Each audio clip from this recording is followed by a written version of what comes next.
I'm going to jump right in as people are getting settled in and joining the session right now. So hello, everyone. Thank you all for taking time out of your day today to join us for our book launch event. My name is Matthew, pronouns he and him, and I'll be your host today. I'm logging in from the unceded territories of the Coast Salish peoples, including the territories of the Musqueam, Squamish, Tsleil-Waututh nations. And today I'm here with all these wonderful contributing authors of the book, including Majid, Sabre, Sonia, and Tammy. So I wanted to start off with some quick introductions. If you don't mind, can each of you, briefly introduce yourselves to everyone watching? And maybe we'll just start off with Tammy here. Hi, everyone. My name is Tammy. My pronouns are she and her. Just a little bit about myself. I'm a mother to two, including a newborn that's 2 months old. So I apologize if I feel a little sleep deprived today. I'm a wife, daughter, sister, friend, confidant. I'm also a co-founder of AndHumanity, and I'm really excited to be here with some wonderful people. Great. Why don't we go to, let's do Sabre next, and then we'll go Majid and then Sonia. Hi, everyone. Quinn and Deluisi Sabre, Aktalewe Upuganjik. My name's Sabre Pictou Lee, and I'm Mi'kmaq from a very small First Nation in northern New Brunswick, joining you today from Moncton, New Brunswick, actually. I do not have any children, but Tammy, I'm so happy. Congratulations for you. You're a trooper to be here. I specialize in Indigenous and Aboriginal law. I have a Juris Doctor and a Master's. I am the CEO and co-founder of Archipel Research and Consulting. We are a leading firm that specializes in Indigenous-related research and inclusion, equity, diversity. I also practice with First Peoples Law out of Vancouver. So that's a little bit about me. Thanks so much for having me today. Good morning. My name is Majid Khoury. I go by he, him, and I'm calling from Vancouver as well. And I'm a market researcher. I've been in market research for the last 30 years or so. And for the last 5 years, as this topic of exclusivity and diversity started becoming more important for brands and companies, I've been working a lot in this area, along with Tammy and Matthew at AndHumanity. And so I've been exposed to not only doing research in this area, but doing research in language, but also the pitfalls that we're dealing with when it comes to research. It's good to be here. Myself, I don't have children either, but I do have 3 cats, and one of them may show their face now jumping on my lap at some point. Looking forward to today. Hi, I'm Sonia Thompson. My pronouns are she, her. I am an inclusive brand strategist. I live in Florida, right outside of the Tampa area. My husband and I relocated to the Florida area where I grew up last year. My husband is Argentine, so I have a unique lens of seeing the world, in particular in the US, through the eyes of an immigrant. For him, as we've just gone through this process, we have he doesn't speak English yet, so that's another layer of things that we have to go through in terms of observing and how we relate and interact with the world. And we also have a mixed race, bilingual 2-year-old who thinks she's the boss of everything, right? So it's pretty interesting in our household, especially as she asserts herself and I have to choose which language I'm going to speak to her and to get her to listen.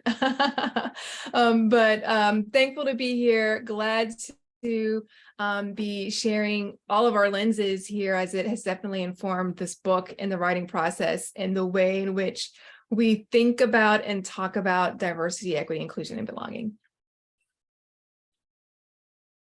Thank you all for your introductions.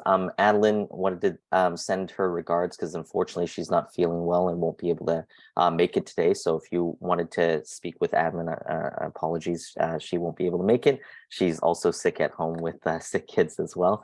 It seems to be a trend during this period. So today for the agenda, though, we have approximately about 1 hour. We'll probably get it down to about 45 minutes for a facilitated discussion of the book before we dive into about a 30-minute open Q&A session where all our viewers can participate. But before we begin, a couple preface items. Live closed captioning is enabled, and you can activate it via the toggle on your Zoom bar. Secondly, this is a learning space. There are no bad questions on this topic, so please feel free to ask away at any times, and especially during the Q&A session. You can ask questions via the Q&A button in the Zoom bar, your Zoom toolbar. It'll give you the option to ask anonymously or not, but either way, only the host and panelists will see your questions, but everyone will see the question and the answer once we've answered the questions that come in. And so myself and my co-host, Julia, will facilitate those Q&A, but of course, any of the panelists who want to jump in and answer the questions during our initial facilitated period, feel free to as well.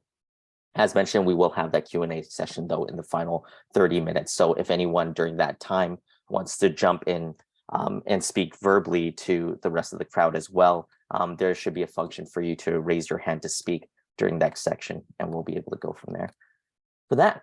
Alrighty, so that should be everything.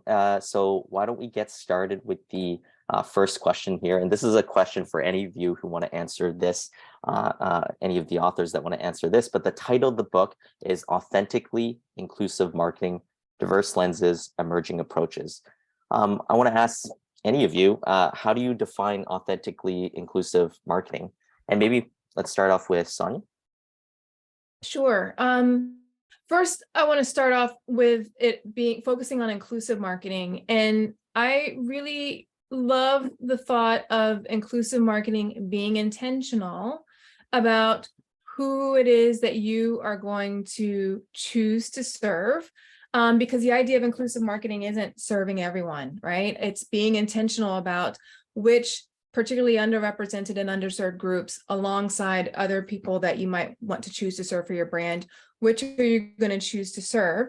And then making sure from an authenticity standpoint that you are, one, have the cultural intelligence needed to be able to engage these communities in a way that speaks to them, along with the caring for the communities. That means that you're not just doing marketing just for the sake of getting money from particularly underrepresented and underserved communities. That's not what we're advocating for. It's about making sure that you are including more people, but at the same time, uplifting them and their communities in the process. Majid.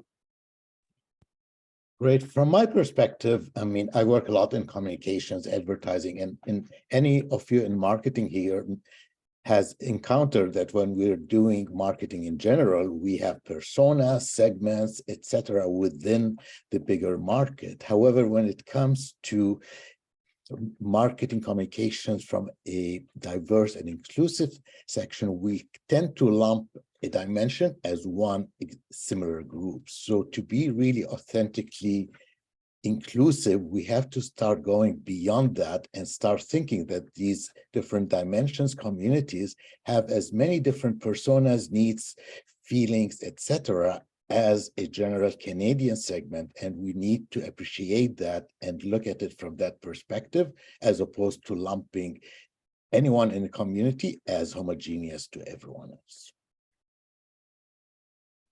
Tammy. Ditto to all of that. Love the commentary there. The last thing I would just add really quickly is just that making sure that we're not defaulting to the dominant culture lens whenever we're looking at that data, whenever we're looking at the insights, whenever we're deciding which demographics we want to be targeting or reaching out to or resonating with. So that's a really key point. Just a quick question for Sonia. You mentioned something, cultural intelligence. Do you mind defining that for the crowd? It's more so about having an awareness of cultural norms that exist from a group of people, and not judging them, of course, there's no one right way or wrong way, but just having awareness of what those norms are. So I kind of laugh a little bit about this because my husband, as I mentioned, he's Argentine. And there are a lot of, I remember being at my bridal shower and they asked me, what is a name that he calls you? And I had to laugh and sort of temper my response because, oh, he calls me gorda chancha. And gorda chancha in Spanish means fat pig in English, right? And so everybody was looking at me as I'm explaining to this, and I'm like, but he's not calling me fat pig, like, you know, the way we would think about it in English. And in the US in particular, that would be completely unacceptable, right? Like people don't say that about each other, even in a loving terming of endearment sort of way. But in Argentina, calling someone gorda is not often not in reference to weight at all. It's the way people refer often to terms of endearment to people that they care about, to their best friends, to their dog, to their dad, to their parents.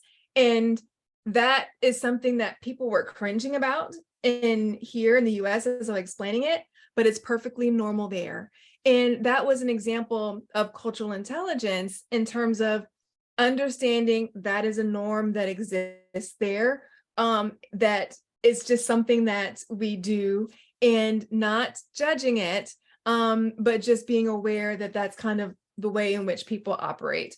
And it's different from the way people operate where we are. And, you know, we do mention this term throughout the book, as well as probably throughout today. It's kind of used synonymously with intercultural competency, intercultural intelligence, intercultural sensitivity, et cetera, just so that everyone's aware. I have another question for each of you this time. Can you briefly tell everyone what sections of the book that you personally contributed to and what the inspirations were behind that content? Let's maybe start with Sabre this time. Sure, thanks, Matthew. So there was two really key pieces that were my contributions, and it revolved around how inclusive marketing can really be a tool for harm reduction, which has been a term applied in a variety of other fields originating within health. But ultimately, it's that commitment to an anti-stigma, an anti-racist, an anti-discriminatory approach. And so understanding that is really understanding the beginnings of how public space was claimed from a Western lens and how that has inhibited obtaining this authentic and inclusive marketing. So that was a piece. And again, cultural appreciation versus appropriation is something that we explored in there as well. And I think just on a broader note, I have really enjoyed how the authors here have embodied so many different lenses in the way that we provide tools, but also reflection pieces throughout the book, and really start to finish, it's all interwoven very beautifully, and it's hard to pick and choose bits and pieces or chapters from the book. Completely agree, as a third party that kind of read it after it was completed. How it's woven together is excellent. Maybe Tammy, and then we'll have Majid after. Please talk about your section. Yeah, I had the privilege of creating kind of the intro, the closing, and then a bit of the technical how-to with the different processes in the marketing process, but also as an individual marketer yourself. So one thing that I wanted to point out is that we were very intentional when creating this book, that it wasn't written from the dominant lens. You can see that all the authors actually are represented from underrepresented communities, but also that we had a diverse array of lenses. So not only by industry and expertise, but by different ethnicities and cultures, et cetera, like that as well, to ensure that we were including a variety of different perspectives, which is why the subtitle of this book is Diverse Lenses, has that piece in there. And then we wanted to acknowledge that this book had a lot of the emerging approaches. This is an ever evolving space. And so it was important that we were acknowledging where we were at right now in the space and how it's going to continue to evolve. So that was a little bit of the pieces that we felt were important to have. Thank you, Tammy. Majid? And then we'll have Sonia finish us off. Sure. I mean, it's probably easy to figure out which chapter is mine. It's chapter 5, diversity and perspective consumer research. And it was great to really first do some more research to understand how things are done, could be done better, but also to look at this inventory of what's being done right or not so right out there when it comes to consumer research in this area. And it was great because as all the my other colleagues contributing to their chapters, you start seeing other things that we need to dig into. So it was a great experience and ended up with a lot of learning for me. I contributed to, I think it was chapters 2, 3, and 6. It was a bit of a hodgepodge, but covering different topics that are important overall to thinking about the strategy, preparing your marketing teams, and the intention behind inclusive marketing, making sure that we're not causing harm. I know Sabre talked a lot about harm reduction, but just making sure that we're getting right from the beginning what it is that we're trying to accomplish, and not just out to get people's money.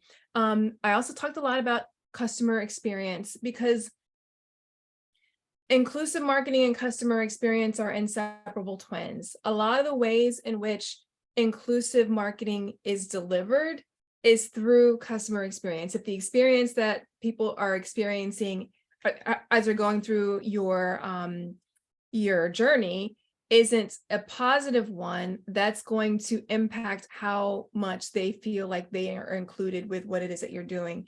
So going through and making sure that you're thinking about, as you're building inclusive components or making your brand and your marketing more inclusive, making sure that you're taking great consideration into customer experience is a big component of that as well. Thank you so much, everyone, for sharing. I have a question specifically for Tammy. What are the most common misconceptions people have about inclusive marketing, and how can we combat those? But of course, anybody feel free to top up. There are so many, but I'll point out two that we come across every so often. The first one is that that it only resonates with a specific target represented, but recent studies, and I'm so grateful that there have been more and more studies in this space, really show that that's completely incorrect. For example, there's a global study by Ipsos that looks at intersectional advertising, which is basically ads that represent people across a variety of social categories. And it has shown that it grows and deepens consumer ties with the brand overall.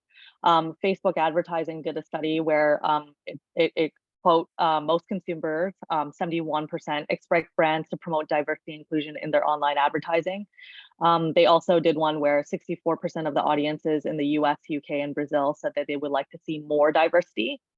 59% people say that they're more loyal to brands that stand for diversity and inclusion. So you're seeing a lot of stats that are really supporting inclusion in your advertising and marketing.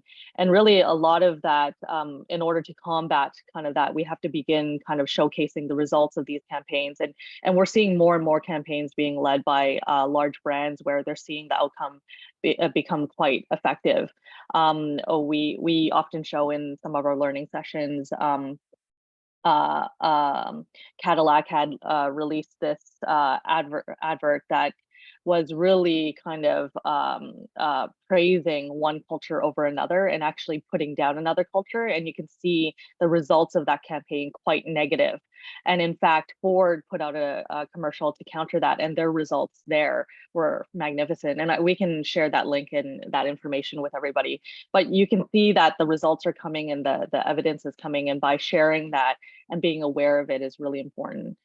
The second one is really that it doesn't meet KPIs, that it's not profitable. But what we do know is that that's actually not true at all. In fact, it actually improves your KPIs, your ROIs, and overall. So for example, a study done by Google says 64% of consumers surveyed said that they took some sort of action after seeing an ad they considered to be more diverse and inclusive. Deloitte did a survey as well with 11,500 global consumers that showed Gen Z makes actual purchasing decisions based on inclusion, and inclusion can lead to conversions. And one of the highlights of that study shows that 90% of Gen Zs are more willing to purchase products that they deem beneficial to society.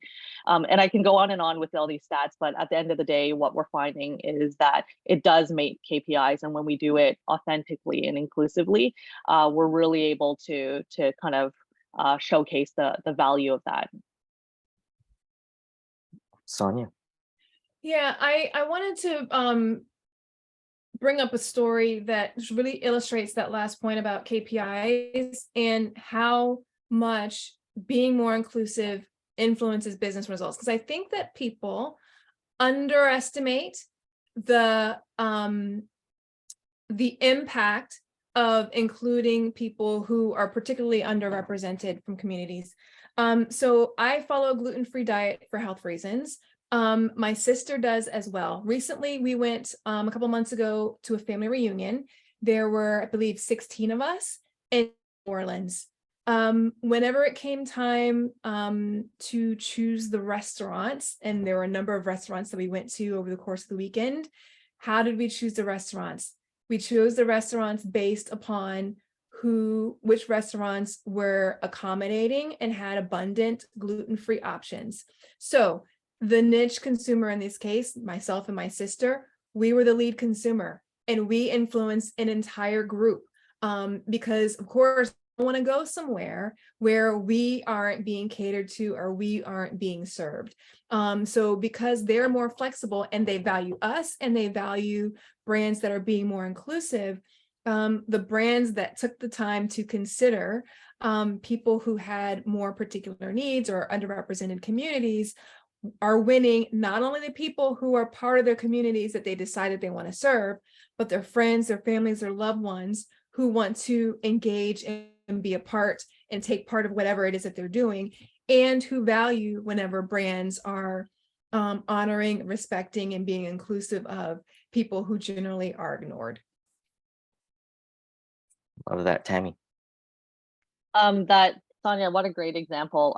It does also remind me of a campaign that we did where we had a client who wanted to kind of do a mass advertising and then translate it into the different languages of the target group and demographic. We strongly suggested that we didn't do that because, well, it's viewing each audience from the dominant lens, right? And so what we did was we actually did research with each of the target demographics, figured out what exactly resonated with this piece, and then translated it and then advertised it very specifically to each of the demographics. And it became one of the most basically watched shows on their platform. And what you're seeing here is that we didn't spend more money or anything like that. We just spent the time to actually cater each message and really consider each target demographic and the differences that each of them interact or react to your in this specific example content. So it's really, really showing that slight tweak and that slight understanding of each demographic makes a huge difference and has great payoffs. Absolutely. Thank you so much for sharing, both of you. I want to dive into some of the more specific pieces of content within the book. Sabre, in the book, you talk about cultural appropriation versus cultural appreciation, which I thought was super interesting. What are some of the main defining factors that I guess differentiate the two? Thanks, Matthew. It's funny because it's such a complex topic, and I think people really desire black and white answers. And unfortunately, there is no such thing. And a core takeaway is continued cultural education. From my First Nation perspective, I work quite a bit with Indigenous intellectual property rights, and it's very different than Western property rights or Western IP rights. And we have often collective rights to our visual culture, whether it be pieces of quill work that could be owned by a long clan family, or specific double curve designs. These things have very specific cultural integrity and cultural weight and cultural value. And a part of this cultural appreciation versus appropriation is understanding, learning, and recognizing that right. So the core difference here is that appreciation has, two key takeaways. One, identifying who is that rights holder, who are the rights holders, whether it's an individual or a collective. And the second part of appreciating is actually honoring those rights holders, versus appropriation is often, being inspired by, or, taking from that culture without that depth of relationship, without that depth of knowledge. And it requires that commitment to continued cultural education. Thank you. So how is that something that's quantifiable, or like how's that measured? Unfortunately, it's not. So there is a saying within our communities that you don't really know someone's culture until you've had 1,000 teas with the aunties. And like that would be the close to how to quantify that commitment. But whether it be a marketing agency or an individual or a collective, it's a lifelong commitment and journey at learning this and really peeling back the layers of cultural appropriation that we have all internalized on some level from that foundation of the Western lens. So in chapter 3, we kind of lay it out, talking about how the Western lens lays claim to the public space and really how that's been built upon the backs of Indigenous and minority communities. Sorry, you disappeared off my screen there for a second. And then it dives into how that has infiltrated our understanding of cultural appreciation versus that appropriation piece. So unfortunately, it is not a quantifiable data measurement tool, but it is something that's very thought-provoking. And throughout chapter 3, we invite you to join us on that journey and understanding those differences and making that commitment to recognizing and honoring the stewards or the rights holders of the culture you wish to engage with and you wish to appreciate and represent within your work. And just one final question among that: if there are brands that want to make sure that they're obviously on the side of cultural appreciation and not appropriation, what's a good initial first step or tips for that approach? The authentic inclusive marketing, making sure you have people you want represented around the table in that conversation. That is, the first step in all of these conversations is, not something about us without us, right? Totally. Thank you so much. Majid, you Yes. mentioned in the book surface level, and I'm quoting, surface level superficial diversity in consumer research. Can you explain how you define what surface level superficial diversity is, and what are some principles or approaches that counter that aren't superficial or surface level? I mean, it's really the same theme as I talked about in the beginning. If a brand or an organization is going into diversity and inclusive marketing to reach different dimensions, you're either in and doing it properly and investing what's important to do it right and evaluate it right, or you're not. So what seems to happen sometimes is, a brand wants to understand how the target thinks of them, including some of the more marginalized groups or ethnicities or dimensions, but they're not willing to do it properly. So you can do a survey among people who speak English and trying to extract the people of certain dimension from the survey, particularly when it comes to ethnicities based on their ethnic origin. I'm first generation, but someone who isn't could say my ethnic origin is this ethnicity, but they've been here for 3 years. They're not going to really be representative of those who've been first generation. Same thing would apply to okay, well, let's base it on the language they speak most often. Well, these people are doing surveys in English. Yes, I'm sure they speak another language, but when you're doing in-language marketing, you're really targeting the people in their own language. We don't know if this person covers everyone or the proportion of people that rather answer in their own language and be prepared. So there isn't this, so you either say you're interested, and do it properly, or don't do it. Because in reality, if you want to assess reaction of these groups and you're really not looking at it at a superficial level, you need to invest to make sure that you do surveys in language, get people in language who are to discuss these things with these individuals, have enough large sample groups that you can look at different subgroups within this part. Same thing applies to, like, oh, we want to see the reaction of whether people see themselves and the individuals in this commercial.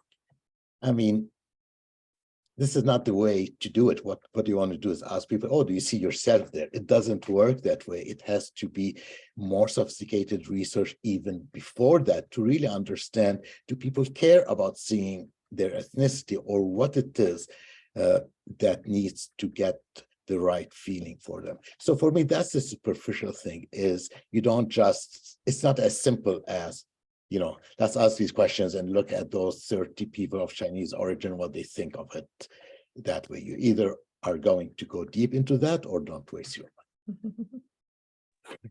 Makes sense. Sonia? For me, what Majid is saying, it really comes down to a commitment to customer intimacy.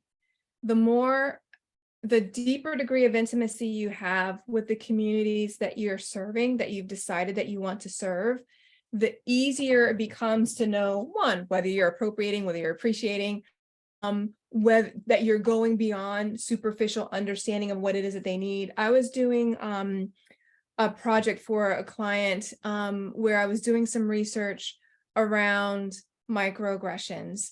And I also did a research study on representation and marketing. And the same sort of theme came out as part of the discussion, as part of the research, as it relates to colorism in visual imagery. So whenever I did the survey, the initial survey on representation and marketing, people are talking about, you're looking at the different demographics of the people. Skin tone and complexion didn't rise up as something that was important. But whenever we cut the data and looked at it for Black people, for Latinos, for other people who are part of Indigenous and other people of color, skin tone and complexion was very important. And what we see a lot of times in advertising and visual imagery is that people are the brands are using BIPOC people, but they're using lighter skin ones. And as I was doing this research, as I was talking to people, they were talking about, I don't see myself represented. Yeah, you put somebody who is racially ambiguous, or you put somebody who is Black, but they're lighter skin, their hair doesn't look like mine. I don't see myself represented. Yeah, you can check the box and say you put a Black person in there, but you're not understanding there are so many layers and nuances and that exist within each of the different cultures that are prominent, that are ever present, that we don't necessarily talk about in our day-to-day. If you don't ask the question, you might not ever get the answer. But the intimacy and the proximity to these communities will let you know that these are things that people talk about, these are things that people feel, and these are things that are important in terms of how people are going to receive the messages and whether or not they feel seen or like they belong with you. So market research is essential, but don't just default to, I'm going to survey and do all these research studies at the expense of having a real deep degree of intimacy with the communities that you want to serve. And you really get that intimacy through spending time and building relationships with them. Tammy? Well, what a great point. Thank you so much, Sonia. I definitely, in research that we did with Majid as well, we also found that there is a rising group of individuals with strong conviction for representation, not only in the demographic of themselves, and this is the referencing the Ipsos research that I had mentioned earlier, but actually wanting representation of other underrepresented groups and really wanting to see kind of that authentic inclusion. So to Sonia's point around, really wanting to see the nuance of your own culture and demographic, you also begin wanting to see the authentic inclusion of other underrepresented communities as well. And in our own organizations, we've kind of labeled these individuals global citizens, just because they're really big advocates of seeing that accurate representation, and will advocate for what that each of those communities want. There's actually a lot of mention of global citizen in the book itself. Does anybody want to jump in and define what that is?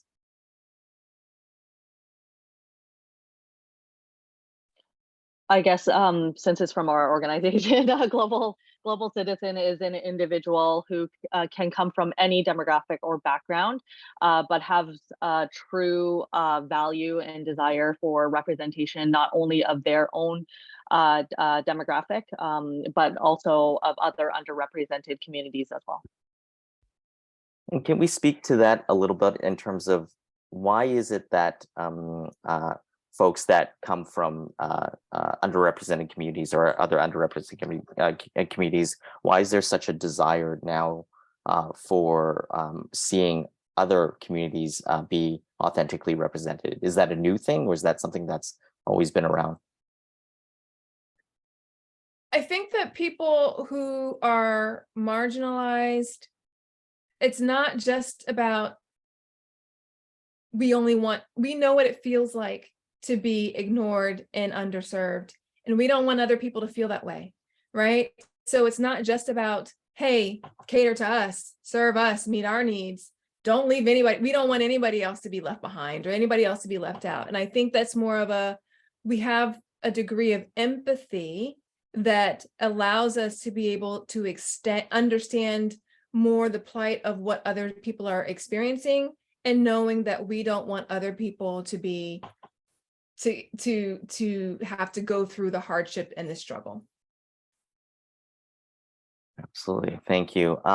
Sonia, since you were just speaking here, I noticed that you had so many intriguing anecdotes and stories within the book itself. My favorite one was the one between the relationship with your hair and inclusive marketing. Do you mind sharing that story with everyone? Sure. So I unfortunately have dealt with a number of my fair share of health challenges.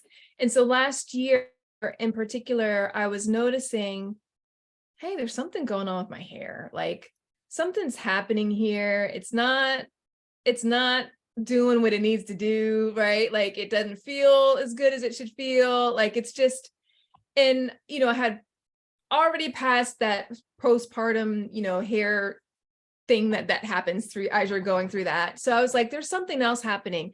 So I went and I bought like all these products, watching these YouTube tutorials, and I was like, just gonna try and really attack whatever was happening with my hair through these products and through these different styles. I even had my sister make me a wig, right? Like I was just like, we're gonna get this thing together.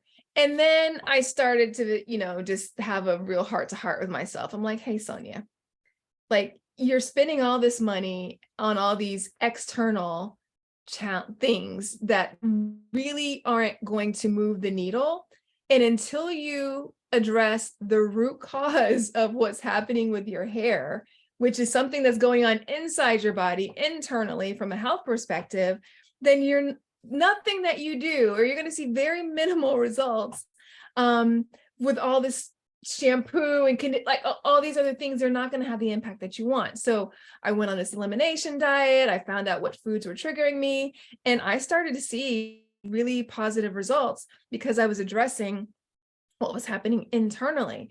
And I like to make that distinction that my hair woes changed for the better when I addressed the problem from the inside out. I wasted a lot of time and energy and effort, and it made me feel good to do things when I was focusing on the outside, right? Like, just the products and the videos and the styles. But until I actually did the harder work of addressing what was really going on the inside and made the necessary changes, did I actually see results that were sustainable And then that I could actually start applying and using those external factors that I have bought. And when it comes to inclusion, inclusive brands are built from the inside out. It doesn't matter how much time, energy, and money you spend on all the tactics, on all your visuals, on all different campaigns. If your internal house is not in order, consumers, especially those from underrepresented and underserved communities, they're pretty savvy and they can smell a brand that just is after, that's just trying to be inclusive, but doesn't really mean it. They don't have their internal house in order.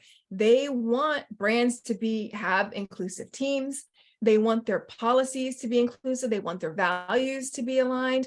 And if you don't have that sort of internal focus and internal value of inclusion, then it doesn't matter all the external campaigns that you do. It's going to be short-lived and it's not going to get the results that you really are looking for.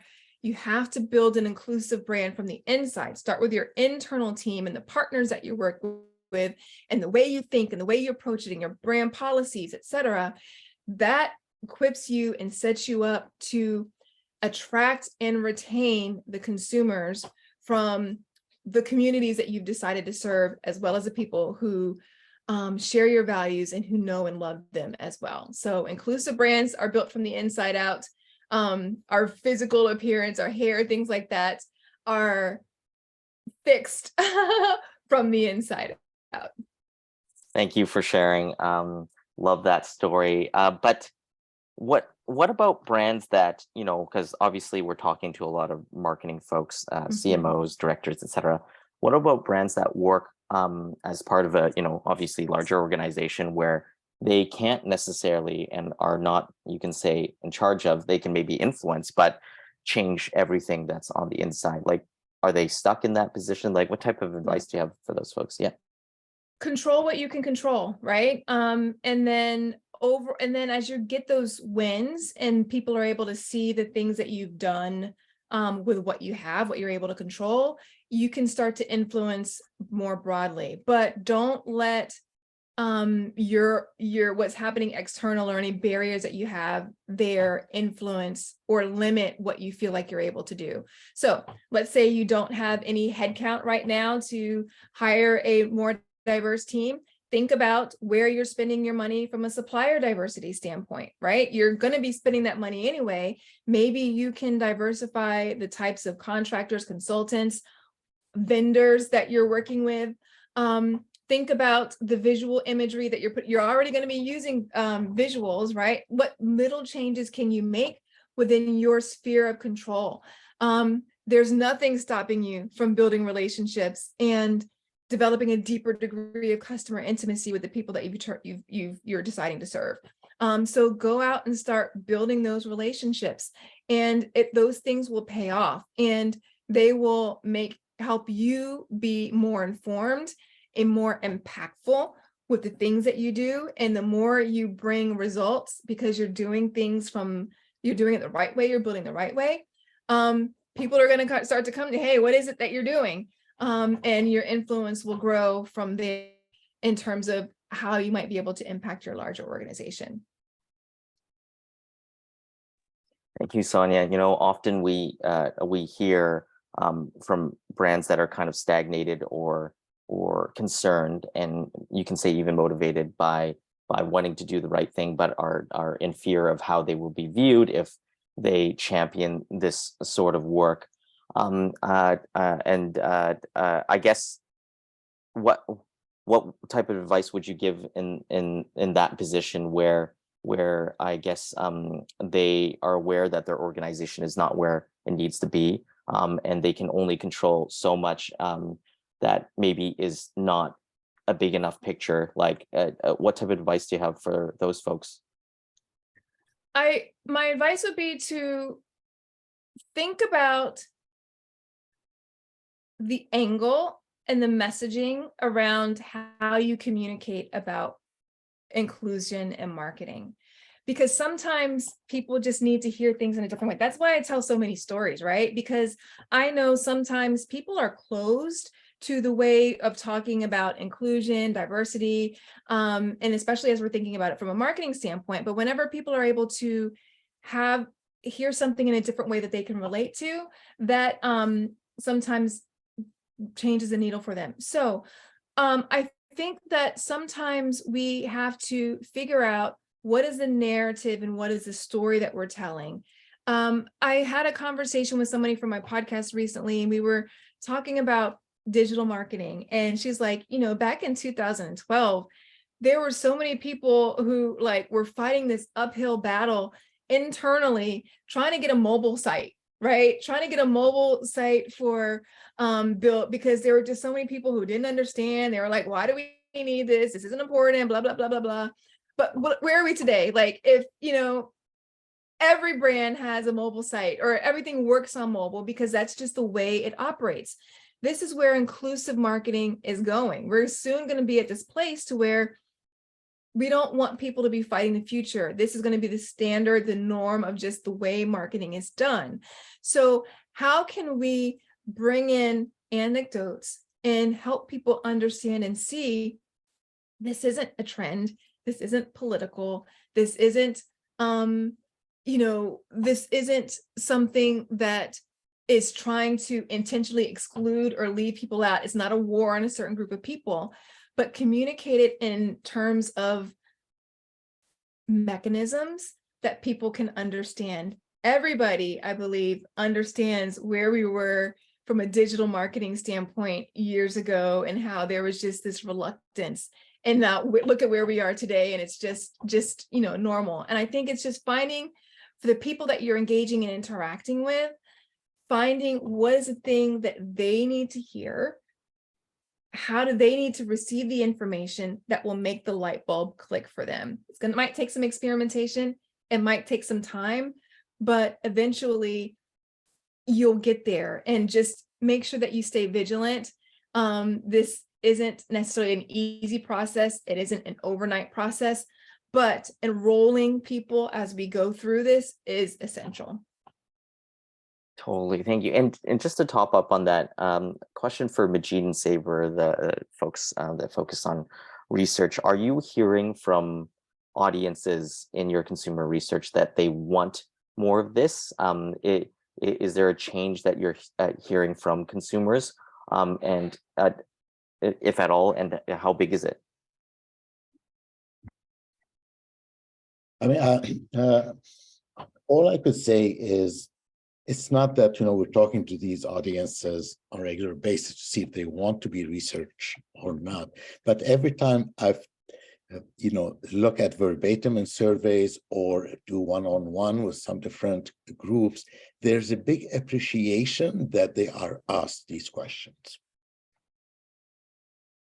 What do you mean by big appreciation that they're asked? It's like, you do an interview with someone and say, yeah, thank you for your time, kind of thing. With these people, they volunteer to say, I really appreciate that you're talking to me about the subject and you're taking our view from this perspective. Like I keep on hearing that or seeing it in surveys. Like, it's a good question to ask, and I'm glad you're asking it about this from my perspective. So it is kind of, they feel that they appreciate the fact that whoever brand it is or organization are looking for their opinion as an individual from that community. Specifically. Very interesting. People thanking you for asking the right questions really shows that. Great. Tammy, a question for you. There's a chapter in the book entitled Your Personal Journey as an Inclusive Marketer, and it speaks to what individuals in the industry can do.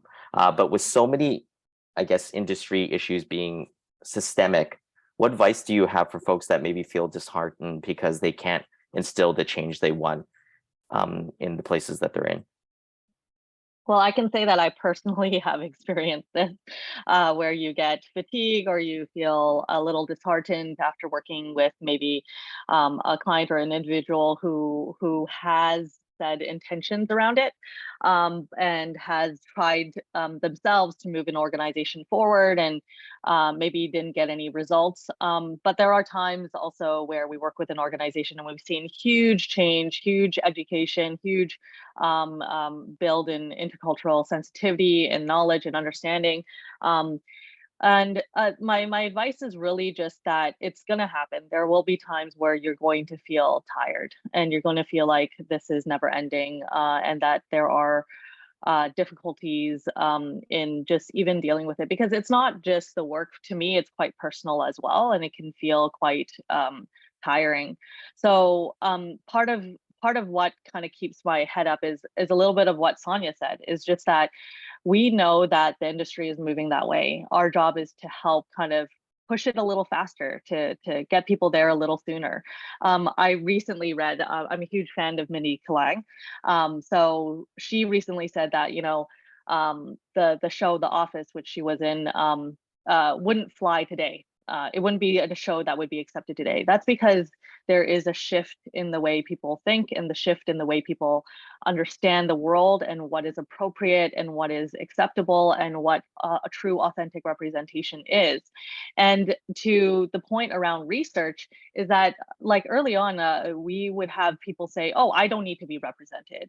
But then afterwards, when they're actually represented, they're like, wow, I didn't know how that felt to actually be seen. I didn't know to ask. I didn't know to feel. I didn't know to understand what it is to actually be seen for the very first time, in being represented accurately and properly, right? So I think that we are early in our journey in learning and evolving. I think that there's a big understanding that there is a need. Now we're in the phase of how.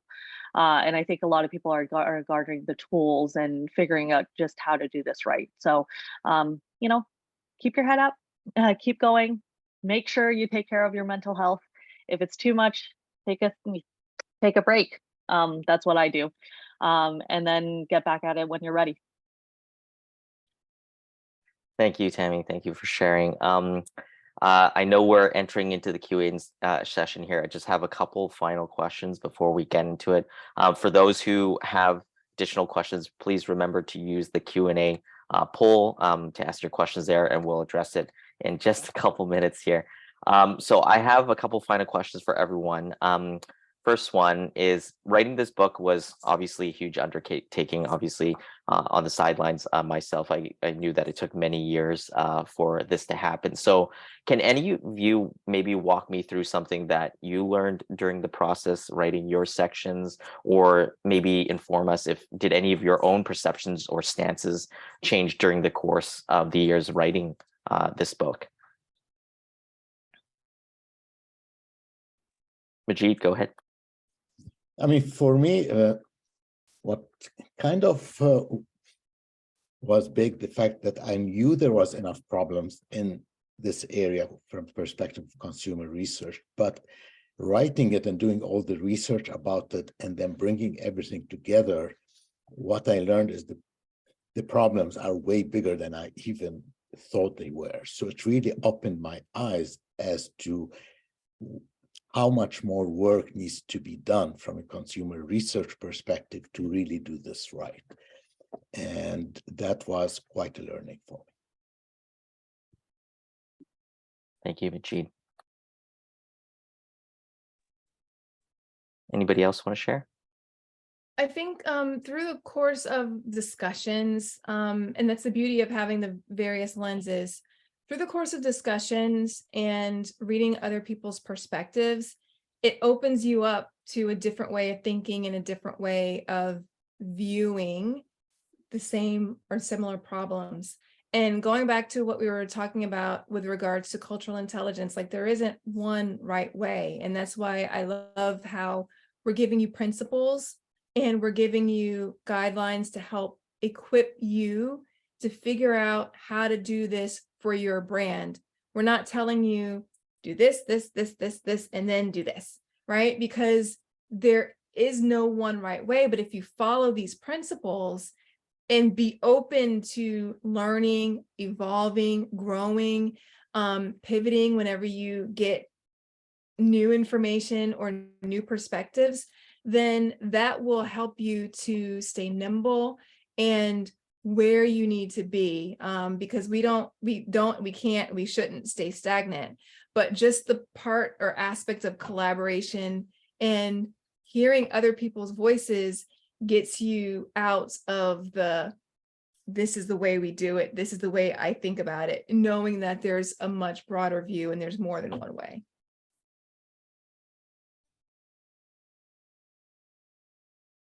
I can jump in here too, if that's okay, Matthew. Oh yeah, of course.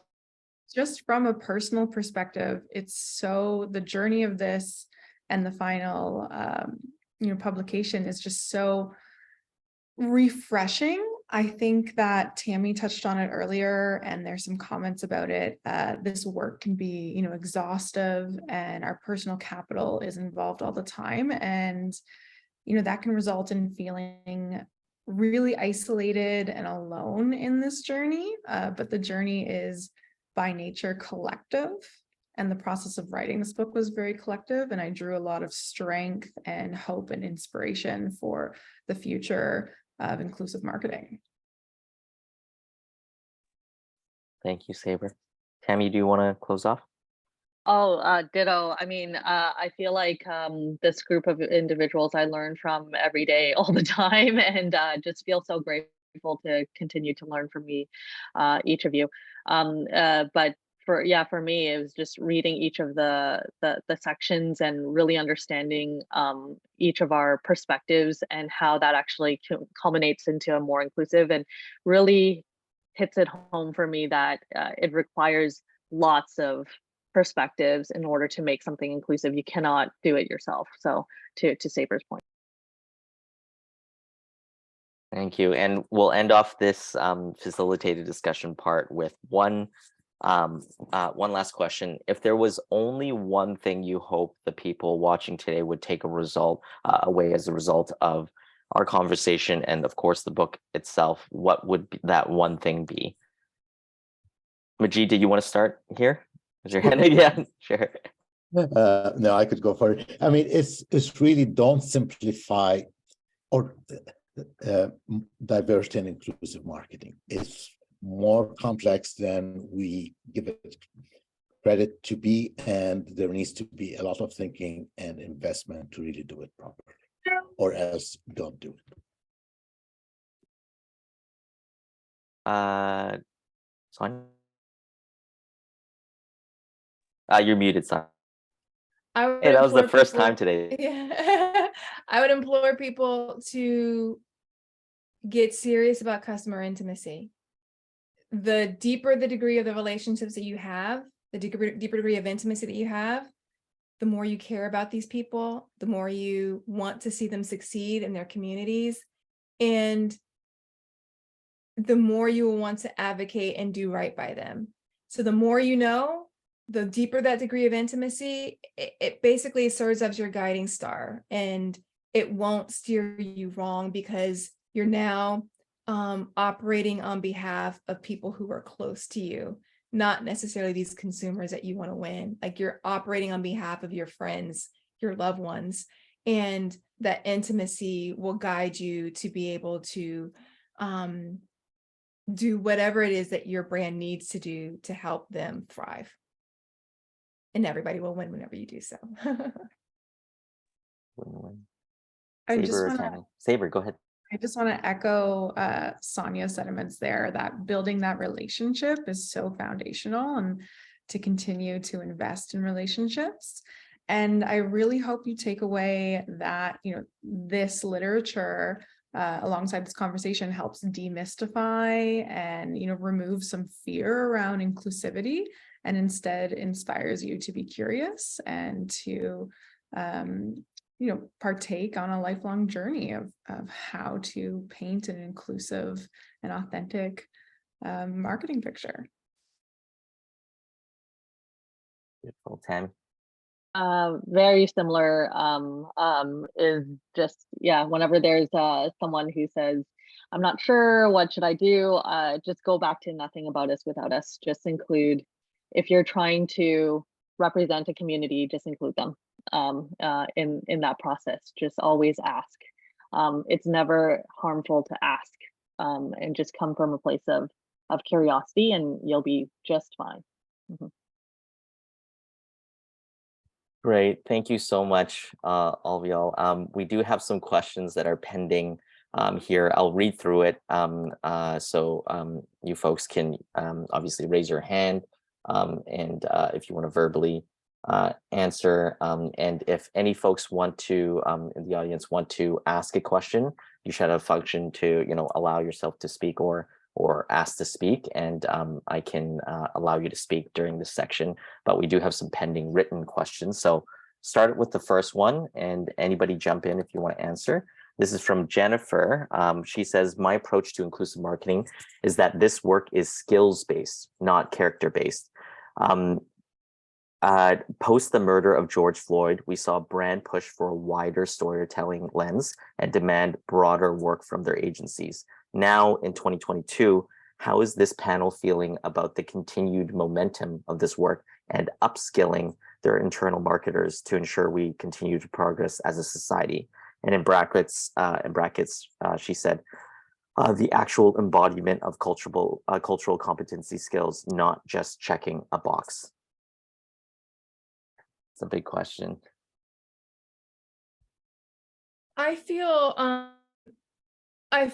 like there are more brands who are doing a good job of trying to educate their marketing teams. There are some brands that just get it, right? There's some, and the reason why I say this is because I do a lot of brand education, training sessions, et cetera, to marketing teams. Now, there are some who just want a training session, right? And they think that if they have a training session that they're done with inclusive marketing and we know how to do it, but that's not quite how it works, right? You need to, like you said, it's all about skills and changing the way in which the brand operates, which means policies, which means competencies, which means what you're holding people accountable to, et cetera. But more and more, I'm starting to see brands that they're developing expertise in these areas, and they're investing in really trying to educate their teams. The difference between what we saw right after the murder of George Floyd was, I think, that people were doing it from an emotional standpoint, from this is the right thing to do. And now what I'm seeing is more of brands are starting to recognize that this is the way marketing is going. This is what we need to do to stay relevant. But the part of the disconnect there is sometimes there is the lack of caring and connection to the community. They're doing it for marketing's sake, to grow their brand and grow their business, which is a different place where we were in 2020. Where we need to do is, how can we connect the dots where we understand what's right for the communities, what's right for the brand, and how do we make sure that we're not feeling like we have to do one or the other, but making sure that it's something that is fully integrated with just how the team operates and thinks about how they need to engage with the communities. So I feel optimistic, but there's still progress and work to be done to marry those two places in the middle. Tammy. Yeah, we when we work with some of our clients to kind of upskill their internal teams and do the guidance and piece like that, oftentimes you see the one-offs, like Sonia said, or you see the ones that are really committed. And one of the things that we often say to them is that it's unfortunately, it's not like, taking a course on UX UI design or something like that, right? Because it requires a values adjustment. It requires really personal work. There's a really great book out there, and I forgot the authors, and I really apologize for that, but it's called Set. And really it talks about how, in order to do this work, you have to first work on yourself, and how you understand your own biases, understand your own perspectives on this topic, and then work towards understanding how that will evolve over time, right? We work with the Dr. Bennett's developmental model of intercultural sensitivity, and we've adapted that to the marketing lens. And oftentimes it's walking people up that model over time and upskilling, but also educating educating. One of the things that Dr. Bennett often says is that if you can expose yourself constantly to different cultures, to different perspectives, and have a empathetic and curiosity around that, what happens is that you begin to increase your intercultural sensitivity. And I think that that's quite foundational in order for you to actually then build the technical skill sets as a marketer to be able to apply the work itself. So in my opinion, I think that's where a lot of people are right now in their journey, still kind of developing and learning and exposing themselves and then getting the tools to apply it. So. Thank you, Tammy. Sabre. Hi, yes. So we take an approach and believe that it has to be very holistic. There isn't a straight line to A and B, as much as we all, wish it was that easy, but you have the internal, you have the external, you have the bottom to the top and the top to the bottom, and these all have to be audited and examined, and that relationship has to be very intentional and organic, and there needs to be a commitment that sometimes to take 4 steps forward, we're going to have to take 2 steps back, or sometimes we'll be going in a great direction and it plummets. And I say that as someone who's worked with large brands where we've gone out and we've built a reconciliation framework and we've launched it and we've done all this internal work and it was wonderful. And then it turns around that some of their storefronts had deep systemic issues with communities neighboring that area, and that just bubbles to the surface. And so now we have to take a step back and actually do research and engagement and repair a relationship that not only didn't exist, but was suppressed and oppressed in a way that, the 2-year journey to get there didn't bring to the forefront. So it's this, recognition that it's not an A to B straight line. It's very holistic, and we have to take, all of these different lenses and let it be a fluid process as well as a deeply committed process. And if there's commitment and intentionality there, that's what can drive it forward. And that's what we're going to see in society as we, move towards the recognition that we're going to put, our clients are going to put their foots in their mouth.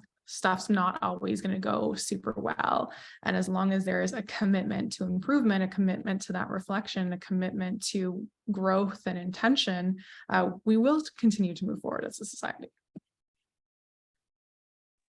Such a great answer, and a good segue into a question from Carrie, who said, this is addressed to Sonia. Do you think that existing brands can be repaired and eventually match the inclusivity that a new brand that's built from the inside out with the right way to building inclusivity? Yeah, Sonia, obviously. Yeah, it can be, but it's going to take time. So an example I like to use here is like Fenty Beauty or Savage X Fenty, that's Rihanna's lingerie line. They're built with inclusivity in mind. They're built from inclusion from the inside out. Contrast that with Victoria's Secret from a couple of years ago. Victoria's Secret didn't necessarily have that same degree of inclusion. They had some problematic leaders who made some problematic comments about, the building a fantasy and what that meant and et cetera, and who that was specifically excluding. But since then, personnel has changed internally at Victoria's Secret. They've hired these new brand ambassadors. They have significantly diversified the types of models that they're using. They have transgender models, they have plus size models, they have models of different ages. They have people of different varying abilities. Now, is Victoria's Secret viewed as this ultra inclusive brand like Savage X Fenty? Not at all. Are people seeing their effort and their trying and the progress that they were making? Yeah, they're not the same company and their execution and their approach, or even in their personnel and their staff as they were initially. It's still going to take some time. They don't have it quite right, but they have made progress. And I think it's just key to make sure that brands aren't built overnight, right? And trust can be eroded and lost in an instant, but it can take a very long time to build. And how do you build trust? By continuing to show up and demonstrating to people that you are there for them and that you're learning and that you're listening to them and that you will continue to put the work in that's necessary. So a brand can be repaired just as long as a brand is willing to do what's necessary to establish or reestablish that trust and to engage in authentically inclusive marketing over the long term. It's not something that you do for a month or 3 months or a year and be like, it's not working. No, you have to have a serious commitment to it. And over time, people will be able to evaluate your actions and see that, okay, they really are making progress. They really do seem to be getting it right. They really do seem to be genuine about their intention here. And then you'll start to see results. So yeah, commitment to the time. And what about brands that, like, I've always wondered about this, but what about brands that don't have a established reputation? Is that a good thing when it comes on this journey, like say a startup, et cetera, like that? What is our perception around brands that don't have, I guess, established reputations? It's never too late to establish that reputation. And let me let you know, people who are from underrepresented communities know the brands that are about them. I was doing some research recently, and I was talking to someone who was gluten-free, and she was like, listen, I will pay $8 for a cupcake. I will drive 45 minutes for a cupcake that's gluten-free. And, you know, she was talking about all these things that she would do. Does she like doing that? No. But she's like, I will go out of my way to support a brand that demonstrates that they support me, right? And people who are generally ignored or underserved and underrepresented, we know when someone is making an effort to serve us. So, and we reward them generously and in kind because it's unfortunately too rare. So a brand that wants to really, it feels like they don't have a reputation as inclusive, and listen, everybody doesn't need to be like Rihanna's brands, right? Like that's not necessarily the goal. There's different types of inclusive brands. But what you can do is, again, focus it on the community that you are intentionally choosing to serve and make your stake there. So whether it's the Indigenous community, the gluten-free community, the Black community, women, whatever it is, you can make a name for yourself and establish a solid reputation quite quickly by being very intentional about serving the needs of a particular community. And they will spread the word amongst themselves, and they will be quite loyal to you whenever they recognize just whenever they see that you are being very intentional about serving their needs. And you know, just this is such an important topic because a lot of brands are, you can say, I don't know if the right word is mandated, but you know, required to include a lot of different dimensions of identity, a lot of different dimensions of difference in who they're supposed to target. So how do they focus on all these different types of audience and make a real impact, a substantial impact with each of these different audiences when there are so many?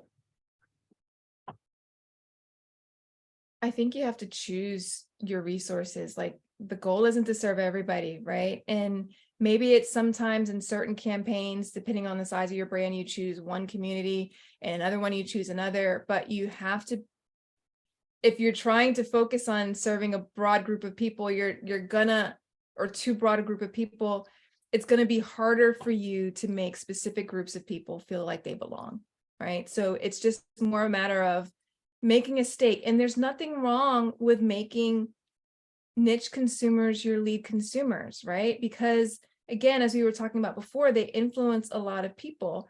And just because you're catering to one group of people, there are probably a lot of other people who still will feel seen and get their needs met. and won't feel like the campaign that you're, or whatever it is that you're offering, isn't for them. So you can still bring them along on the journey. There's nothing wrong with leading with a particular group, but you have to be choiceful and intentional.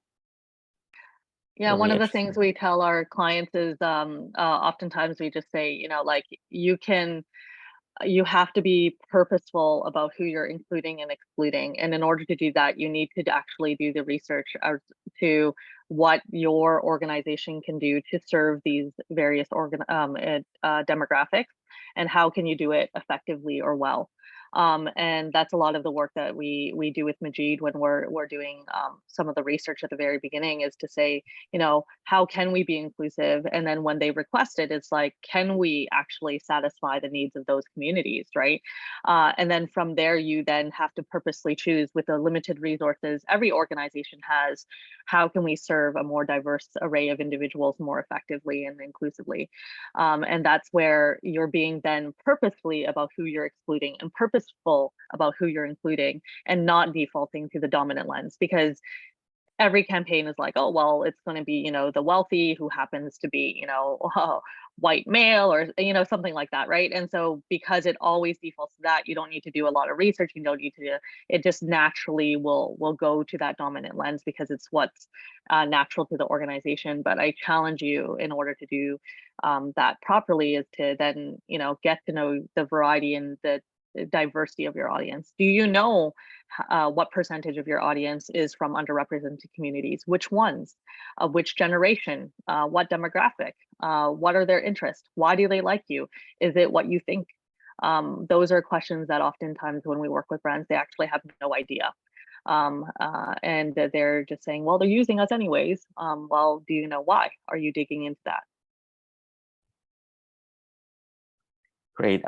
We have 5 minutes left. I want to ask one last question for all y'all, and if any of you have thoughts, but is there anything else fun, interesting, or important that maybe we haven't talked about today?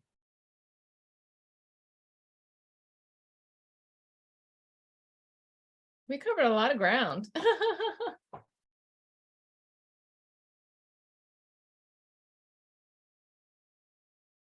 Yeah, it's been so much fun speaking to all of you. Thank you so much. I do have somebody that raised their hand, Nadine. I'm just going to allow you to speak. 1 second. Go ahead, Nadine. Hi, I just want to thank each and every one of you for the work you're doing, the personal stories that you shared. Even though I work in the field, I'm not going to lie, I'm a little bit emotional, because I realize that basically everything, you know, we consume as a default is always through the lens of, I'm trying to find the right terms, but the dominant culture. And so you're really doing groundbreaking work. I'm a mom as well, with a child who just started high school and one in elementary school. And everything you're talking about, from the research to the education or lack thereof, let's not even get started on what's not taught in history lessons, is just philosophies for life, and as well as marketing and what we want to see. So I really feel like you're all embodying that term of being the change you want to see. I'm so inspired, and I just want to thank you all for your work and for everything you're sharing. And I look forward to buying the book for friends and colleagues, and just continuing to follow you and all your and all the work and amazing things you'll accomplish. Thank you. Thank you, Nadine. Thank you, Nadine. It means so much when we hear things like that, just because it can be a hard road sometimes, right? That's right. Thank you.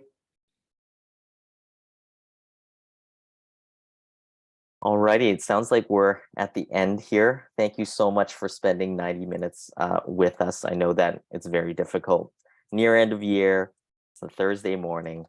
So really appreciate all y'all for joining us. And especially thank you to Sabre, Sonia, Tammy, Majid, and Julia for joining us during this time, contributing, helping co-host. And I want to just give a quick shout out to the editors of the book who were involved, both Sydney and Sana, who are either in the attendance, or I believe Sydney is actually on parental leave right now, so not in attendance, but they did an amazing job editing this book.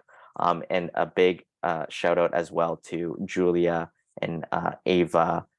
There are many others involved who helped make this all happen behind the scenes with getting it published, project management, all the work over the past couple of years to make sure this book launched.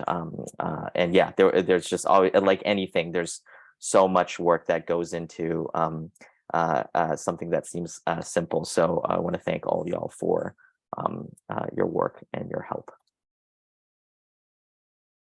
All right. Thank you so much, everybody. Really appreciate your time. For those who are wondering, we will be having this has been recorded and it will be sent to all registered attendees. We are also going to be starting a new webinar series called Mutually Inclusive.